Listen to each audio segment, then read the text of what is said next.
I'm trying very hard to get at the root of homelessness. I have a bill that would make college debt-free for foster youth in the state of California. Well, what does that have to do with homelessness?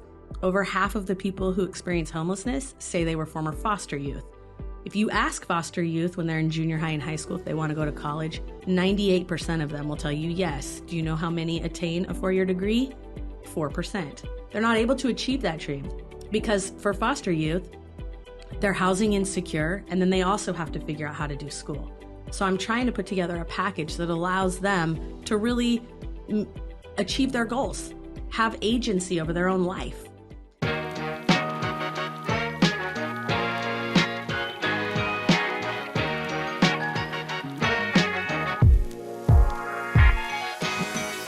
Hello and welcome again to another episode of Sacktown Talks. Today we're glad to be joined by Sacktown's finest herself, Angelique Ashby. Angelique, welcome to the program. Thanks for joining us. Thanks for having me. So happy to be here. I know.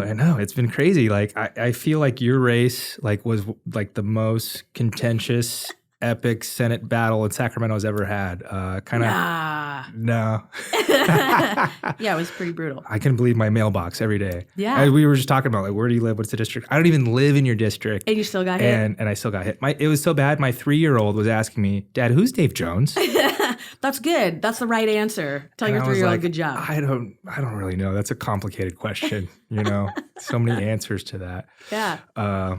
But we definitely knew who Angelique Ashby was, and you prevailed. That's great. Yeah, it's so fun. So fun to represent Sacramento and be here now and see what I can do inside of that legislature. Yeah. So how's it been like? So you were on the city council. Yeah. Felt like a really long time. Like what? How many years? Over 12 years. 12 years. 12 years on the city council. Okay. Mm-hmm. And so how's the transition like going from city council person to senator? It's harder than I thought it would be for totally different reasons. A lot of the skill sets are transferable, so that's not it. And the staff in the building in the legislature, amazing, incredible. So that has been an absolute highlight, is getting to hire up this amazing team and work with them and see what they're capable of. That building is full of talent. So is the city. But what's hard is letting go of city issues. Mm-hmm. It's hard for my constituency to let go of me. It's hard for my city to let go of me. My team makes sort of fun of me because our probably two most frequent visitors are the city manager and the city mayor. Right. So in our Senate office. But it's hard to let go of something you've tried to care for so long. Right. And it's not that I'm not caring for Sacramento. It's just a very different role than being sort of the hands-on person for a decade. What is that? So council meetings are usually Tuesday nights, is that right? Yeah, council meetings are Tuesday. So what's it like to have your Tuesday nights free now? This is the worst day in the world for you to ask me that because I was in a judiciary committee hearing until midnight last night. And I was wow. I thought I left this behind at City Hall, but the difference is at City Hall, the council meeting starts at 5 o'clock. And over there, that judiciary meeting started at 9 a.m. and went till just a little before midnight. So, but for the most part, I have my Tuesday nights back. Yeah, it's been really grueling these past few weeks at the swing space. It sure has been. I went from being like, wow, this is a really nice building. This is a good thing, to be like, man, I hate this place. It's funny. You can walk into that building and there's something very beautiful about it. The way that you get off of the elevator and the dome is just so present there, and being able to look at the Capitol instead of being in it. There's something pretty amazing about that. But then it fills up throughout the day and you're like, oh my gosh, get me out of here. Like, what is the capacity on this building and the elevators and the whole thing? So. Yeah, it's an experience. We're all in it together. Least. Exactly. So for people who don't know you, where'd you grow up? Where'd you from? What was your background story before you got into politics? Yeah, background. So I was born in Oregon, actually, in a little town called Ashland on the southern tip of Oregon. Whoa, Shakespearean. Shakespeare. I was born 2 blocks from the Shakespeare Festival. Wow, do you love Shakespeare? I do like Shakespeare a lot. Yeah, it's pretty great stuff. Who doesn't like Shakespeare? That'd be weird. Yeah. But yeah, so I like Shakespeare. Yeah, but we didn't stay there very long. My family moved here by the time I was 10. We lived in the greater Sacramento region. First in Roseville, then moved to Sacramento proper. I'm a Sac High Dragon, graduated from Sac High, and I had a baby right after high school, became a young single mom, bit of a struggle, food stamps, low-income housing, subsidized childcare. But I worked really hard. I worked full-time. I raised that little boy on my own for the first 6 years of his life. And during that time, I put myself through UC Davis undergrad and McGeorge Law School. Whoa. and graduated from those two prestigious academies I'm really proud to be alumni from. And then I met my husband. We got married. We bought a house out in Natomas, which became my stomping grounds. I ended up running for city council, which was like never a goal. I was just so happy to have a home and to live in this new community. So what year did you run, like 2008? I ran in 2010. 2010, okay. Yeah. Because like as I remember, like, going back in the time machine, like Natomas just exploded with growth, just like a lot of Sacramento during that like real estate bubble in the 08s, and then it just crashed hard. It did crash, but what was interesting, there were a lot of people like me who were able to buy homes during that crash that I'm not sure I would have otherwise been able to afford it. And so there are a lot of homeowners in Natomas that were beneficiaries of that down market, which just kind of makes it pretty spectacular out there, actually. It's a very diverse community. People are really happy. They're grateful for their life. Beautiful parks, nice schools, good homes, a good investment. Yeah, close to downtown, close to the airport. 2 freeway exits. That's what I tell people. 2 freeway exits. Yeah, it's easy. You're there. What kind of work were you doing before you ran for city council? So, when I graduated from law school, I sort of decided I didn't want to practice law. While I was in law school, I had an opportunity to do some really fun things. I worked in the public defender's office. I worked in a lot of law firms. And I always tell young people, do lots of internships, because if nothing else, it'll teach you what you don't want to do for your whole life. Exactly. And so when I was finished with law school, my dad retired from his job. He had a really illustrative career, actually worked with your dad. Yeah. And both of them were champions for foster youth across the state of California. My dad was the head of foster care in California and the child welfare director in San Diego. And we opened a consulting firm, and we started doing work in that space around helping foster youth and also working with people who are coming out of prison, a lot of work around moms who are incarcerated. And I loved that work. I loved working with my dad, joy of a lifetime. And but I also at the same time was getting involved with the community. I had sort of these two paths, one with my dad and then one in the community, and ultimately ended up on that city council. And so, you're on the city council for 12 years, and it's kind of like a transformative time in Sacramento. You were on this council. Like, I just remember, like, I don't know, just as a Kings fan or just following the Kings, like, it's just kind of like the ebb and flow of them and them leaving and coming back, and the arena was just kind of like the city itself. Like, the 08 crash was really hard on the city, and just to kind of see where it was then and today has been quite a story. Like people made movies about it. Lots of movies. Yeah, what was it like being on the council during that time and kind of dealing with these yo-yos of emotion? I also ended up being the only woman on that council for a big chunk of the time, about half of the time that I was there. And I always tell people, there's being the only woman, and then there's like being the only woman with a guy who played for the Yankees, a guy who played for the Phoenix Suns, and a guy who won a Super Bowl with the Raiders. It was like, and trying to save a basketball team. And I'm like the mom on the council with a law degree. Like, okay, slow down. We need to figure this out for the city. But what an exciting time. And honestly, I've just been so grateful for this life I've been given. Such a great opportunity to fight for my city. Now I walk into that arena. I'm wearing my Kings shirt today because it's, we're playing today. And I have so much pride in the city. And, I've been to a few of the games during the playoffs here. And my favorite part isn't even what's on the court. What I love is when I walk out of that building and the tremendous amount of pride just oozing through the streets of downtown Sacramento. I just well up with happiness. Like every one of those fights was so worth it for this moment, for all of these people to feel so connected to each other and to their city through, an arena. And sometimes it's basketball. Last night it was a concert. I've seen people so excited about Justin Timberlake, and I've seen dozens and dozens of families with little kids after Disney on Ice. None of which would have been possible if we hadn't fought for our city. No, that's awesome. That's awesome. So now you kind of, you got a lot of experience there at the city. Probably, one of the more like, I guess, experience. I don't know, like it's like one of the issues this city has faced that I don't think is replicated in other cities. Maybe LA. So you've got a lot of experience. Maybe a little Washington D.C. I think Sacramento gets a little comparable to Washington D.C. because it's so political here and everything really moves around that capital atmosphere, even as a city. But you had like COVID, and I guess the state owns a lot of the property around here. We had COVID issues. We had Black Lives Matters issues. We've had police issues. We did. We have the homelessness issues. Yep. Like you've touched upon all this stuff. Yeah. And so kind of bringing that experience kind of up here to the state level now, kind of how's that kind of shaded your view on things and some of the things you're working on? Well, I think having local elected experience is really important to the legislature. Everyone doesn't need to have it, but some of the people in the room definitely need to have it, because what my ears hear when legislation is proposed is often maybe a little different than people who haven't experienced local government. Right.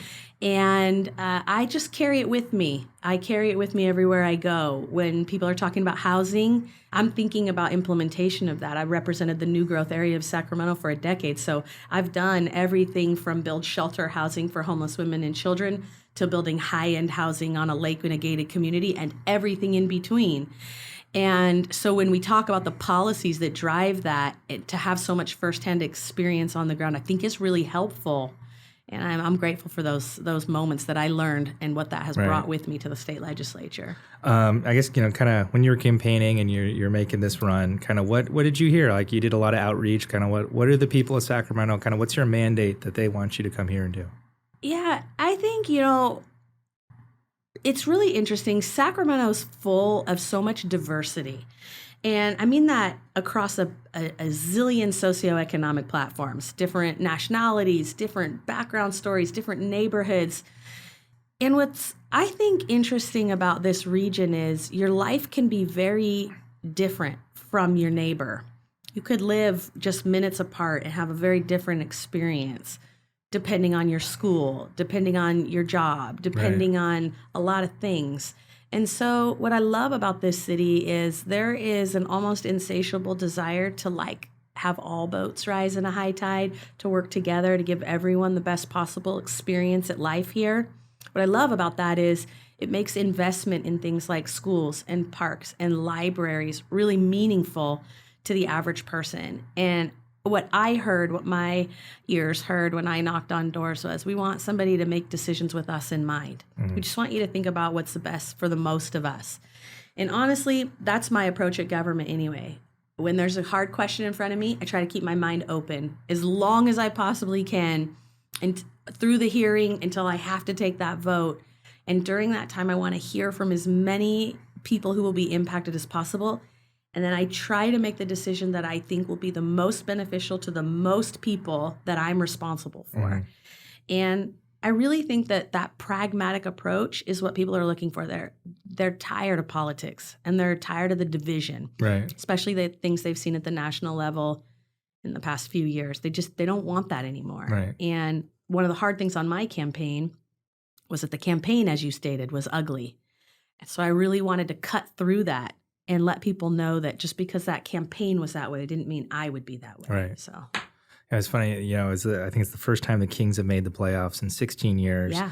And you're the first elected woman to represent, I guess, Sacramento in 20 years. Yeah. So it's a long time for first here going on. Kind of what's it like? You've been elected with kind of a kind of historical female class of senators coming in. Yeah. And it looks like you guys got a pretty good energy working over there. Kind of what's it like? Freshman class is formidable. I know. Yeah, I love it. I love being a part of that class. A good female freshman class coming into their Senate. Yeah, how's it going?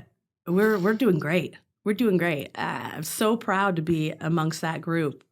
I know you've met Senator Marie Alvarado Gill, Senator Menjivar, Senator Blakespeare. There are some good, Senator Smallwood. Mm-hmm. It's really a phenomenal group of new individuals coming into the Senate, and I'm proud to stand amongst them. Yeah.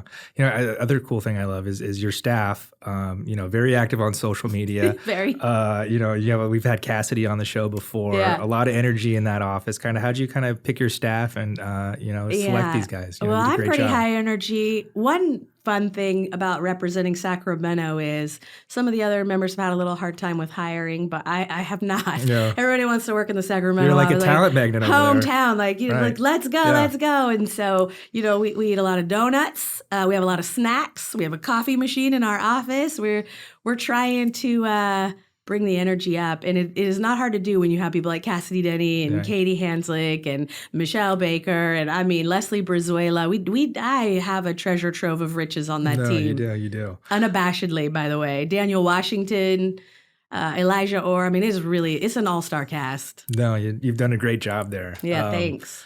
A lot have been talked about, especially in Sacramento, and we've had tons of people on the show, and we always talk about homelessness. What are we going to do about homelessness? Kind of, we just talked about, you have the kind of the boots on the ground training. Yeah. It's kind of like we've talked about solutions over here, and nothing kind of seems to stick, at least in this area. Kind of, what are some of your thoughts, and what are some of the things you're looking to do? There are some things that have stuck in this area. The problem is that it continues to grow. So I think what folks think is there's going to be like one solution. There will never be one solution to homelessness. You need a multifaceted approach. And the way that I look at it as a state elected is very different than the way I looked at it as a local elected. As a local elected, you're going after beds and treatment and wraparound services. And I'm really proud to have opened a Project Home Key in my district for women and children who are experiencing homelessness, over 200 women off the streets. And we got it up and running so quickly. Kudos to Governor Newsom, because that was his plan. Put money out there so they can buy hotels and then bring in service providers, make a really rich environment for people who are experiencing homelessness. A lot of those ladies are dealing with addiction or domestic violence, so you're addressing their needs. At the state level, I see it differently. I'm trying very hard to get at the root of homelessness. So, for example, I have a bill that would make college debt-free for foster youth in the state of California. Well, what does that have to do with homelessness? Over half of the people who experience homelessness say they were former foster youth. If you ask foster youth when they're in junior high and high school if they want to go to college, 98% of them will tell you yes. Do you know how many attain a 4-year degree? 4%. Wow. They're not able to achieve that dream because for foster youth, they're housing insecure, and then they also have to figure out how to do school.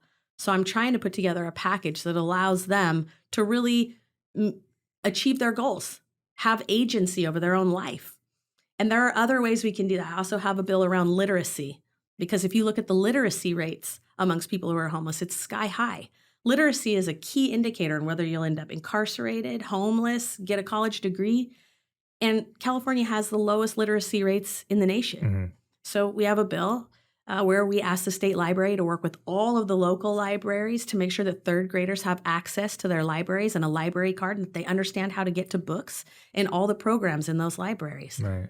You really have to go after the root of the cause. And I also think there's been a lot of very good work done recently at the state, and there's more good work coming from people like Senator Eggman to talk about conservatorship, to talk about mental health institutions, to talk about how we help people who are really struggling with mental health problems or with addiction, because until we can really address that, we can't meaningfully help anybody. Right. Earlier we were talking about kind of downtown Sacramento and, before the show, and about the kind of the rail yards and the kind of the infill project, and kind of what's the future of downtown Sacramento? Kind of, can you share with our listeners kind of what's it going to look like here in 5-10 years? Yeah. One of the most fun things about being in Sacramento is it is one of the biggest cities in California, but it's also the one with all the potential. You already know what San Diego is and what LA is. They're not going to change. They are what they are. Sacramento is like the adolescent just coming into her own, and she's figuring it out, and she's got all the swag in the world, right? The rail yards is the largest urban infill opportunity in the entire United States of America. And what is she going to become, that rail yard? Because that will define our downtown. Right. You can already see a huge state new courthouse coming out of the ground that's beautiful. There's housing popping up all over there and jobs. It's going to be a mixed use area. There will be a huge entertainment corridor over there. Sacramento's so alive right now. And part of it, I think, is the Kings. Part of it's Golden One Center. Part of it's everyone emerging from the pandemic. Right. Just a ton of pride. We got some good rain and energy. Yeah. Wildflowers. The food scene here is second to none. I mean, we just became eligible to get Michelin stars maybe 5 years ago. We've already had like 3 issued. So I'm not surprised. I think we in Sacramento, we know exactly what we have here, but the rest of the world, they're just figuring us out. You need an ad campaign. They need to hire you for a Sacramento ad campaign. I was vice mayor for like 100 years. What do you want? So the state budget's coming up. May revise coming up. I guess budget's down a little, from last year, but we had this kind of ridiculous budget last year.